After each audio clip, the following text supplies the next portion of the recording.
Hello and welcome to the viewers of this video. This is the Orange Fan here, bringing you another entry for the episode Recap and Thoughts category. This video will be dedicated to the A segment of episode 22 of Codename Kids Next Door, Operation Report. We begin this segment with number 1 explaining that Sector V had received a mission from Kids Next Door Global Command, and he expresses his confidence in succeeding in this mission, which is acquiring something known as the goods. Now, as the title of this segment suggests, this segment is about Sector V's report regarding the mission to retrieve the goods, which also includes encounters with the delightful children from down the lane, because the delightful children are also interested in acquiring the goods. The report is actually divided into 5 reports, one for each Sector V operative, and each report shows us the Sector V operative's attempts to retrieve the goods and each Sector V operative's respective encounters with the delightful children.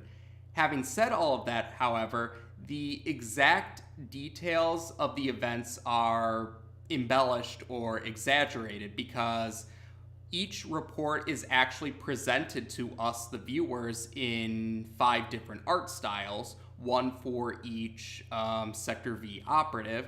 And like I said, they are embellishments or exaggerations of the actual events. So we're going to go over each of the Sector V operatives reports and the art styles that represent each of these reports. So number 1's explanation at the beginning of the segment is actually heard while we're seeing the start of number 1's report, which is represented by a computer animation art style.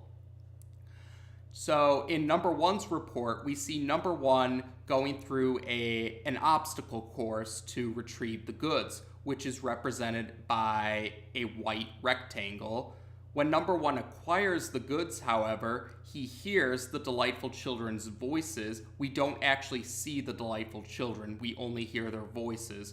But the delightful children thank number 1 for picking up the goods for them, and then we see the goods just floating up into the air while number 1 is in despair that the goods are no longer in his possession.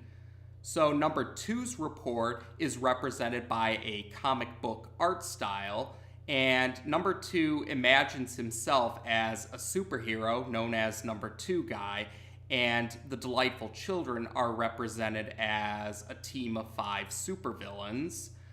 And when number 2 tries to acquire the goods from the delightful children, they open up the goods. It's a box. So yeah, they open up the goods, and whatever is inside of the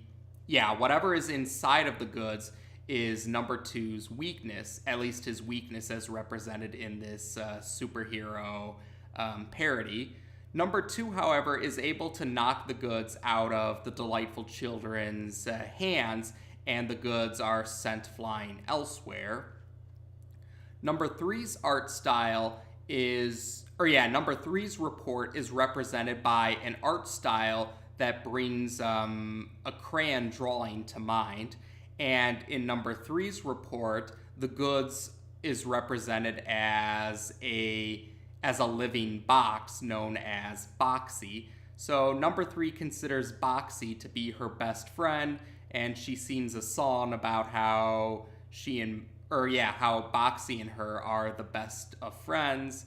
And then eventually the delightful children in number 3's report are represented as a 5-headed octopus, and the delightful children simply say they want to play with the box that number 3 has, and number 3 actually hands Boxy over without a fight, and the delightful children just politely say they'll be leaving now, and number 3 cheerfully saying goodbye to them.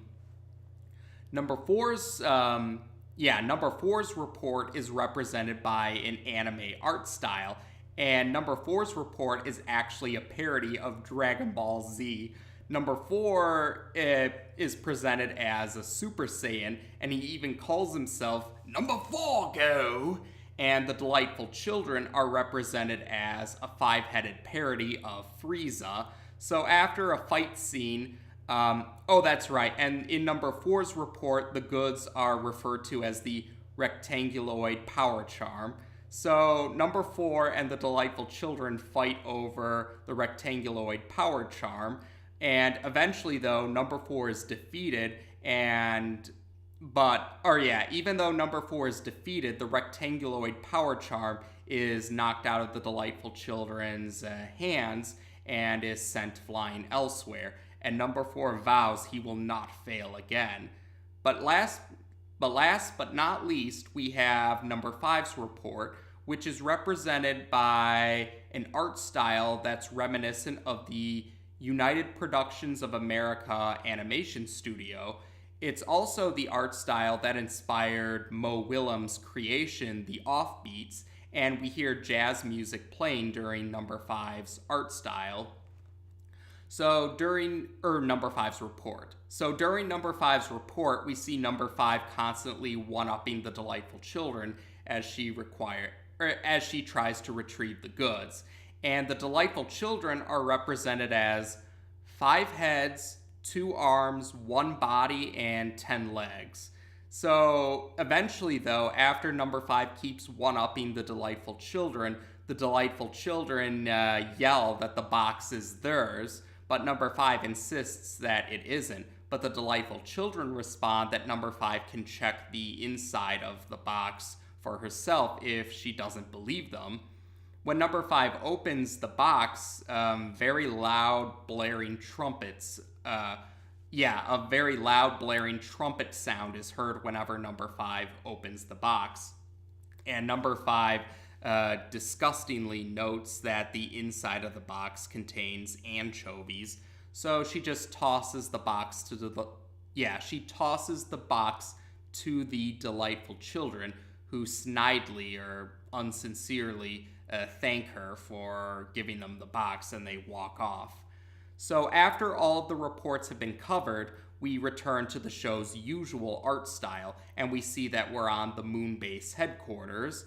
Number 86 is, we're in an office, and number 86 finishes reading the reports, and she chews out all 5 of the Sector V operatives for not being able to fulfill the simple mission of picking up a pizza.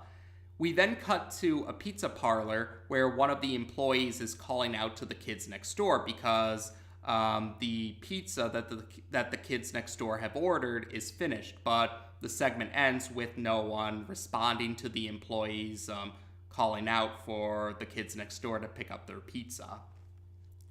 So we have ourselves the second art segment of Codename Kids Next Door. As you may recall in the Recap and Thoughts video for Operation The Fly, Tom Warburton had commented on his blog posts that the staff and crew wanted to do some segments that were dedicated to, or some segments that kind of featured outside the box stories, or stories that didn't follow the traditional narrative.